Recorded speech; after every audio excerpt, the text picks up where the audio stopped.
তা আপনার দাদার বন্দুকের লাইসেন্স আছে? লাইসেন্স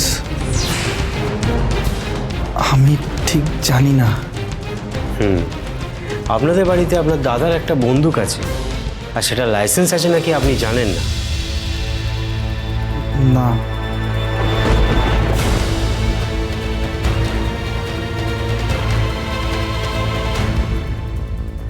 শঙ্করবাবু, আপনার আর আপনার দাদার সম্পর্ক ভালো ছিল, তো এর মধ্যে কোনো ঝামেলা টামেলা হয়েছিল না?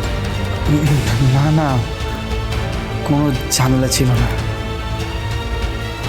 ওকে, বাই। It was me. উনি সত্যিটা বললে ভালো করতেন।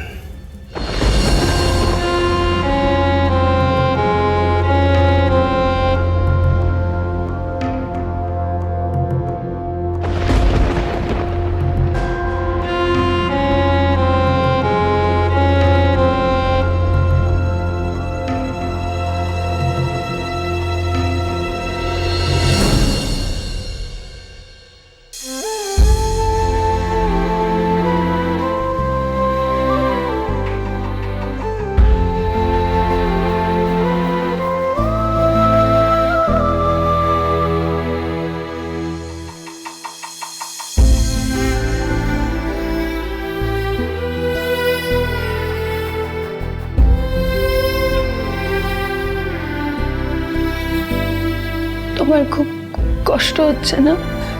না, আমার কষ্ট হচ্ছে না।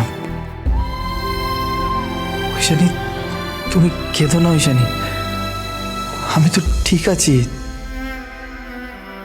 আমি জানি ঐশানী যে গুলিটা আমার লেগেছিল, কিন্তু আমার থেকে বেশি যন্ত্রণা তুমি পেয়েছো।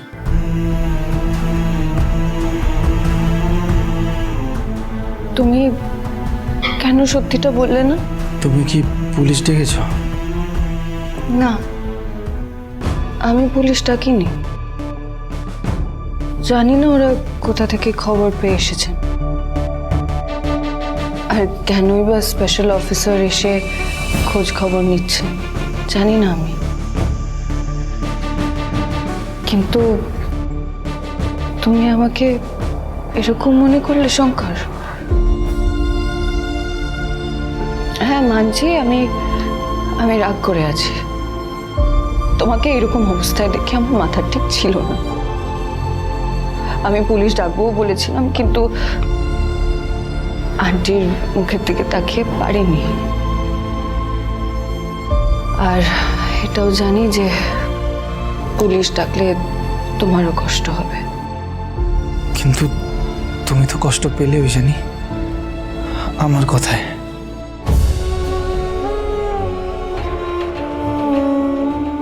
তুমি আর যাকে ইচ্ছা বোঝাও ঐশানী, কিন্তু নিজের কষ্টটা তুমি আমার থেকে লুকোতে পারবে না, আর এটা তুমিও খুব ভালো মতন জানো। তুমি রেস্ট নাও, আমি যাই। আমি বাইরে গেলে আন্টি আঙ্কেল তোমাকে দেখতে আসতে পারবে। আর একটু বসো না।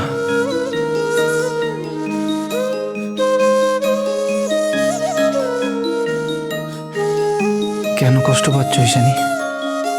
দেখো শঙ্কর, আমি যখন দাদাকে বাড়িতে ফিরিয়ে এনেছিলাম। আপনি এই বেঞ্চটায় বসুন, আমি আপনার জন্য খাবার নিয়ে আসছি। বসুন।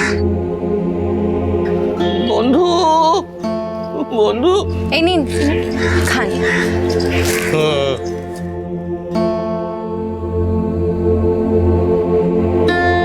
তখন আন্টি ছাড়া আর কেউ বিশ্বাস করেনি যে এটাই দাদা। আমি তো দাদাকে চিনতামও না, তাও আমি দাদার পক্ষে দাঁড়িয়েছিলাম। কেন জানো? বিশ্বাস। আমি বিশ্বাস করেছিলাম যে একজন মা কোনোদিনও তার সন্তানকে চিনতে ভুল করবে না। আর তখন থেকে আমি দাদাকে আগলে আগলে রেখেছিলাম। দাদাকে বাঁচানোর জন্য তুমি তো তোমার প্রাণের ঝুঁকি অবধি নিয়েছিলে ঐশানী। বন্ধু,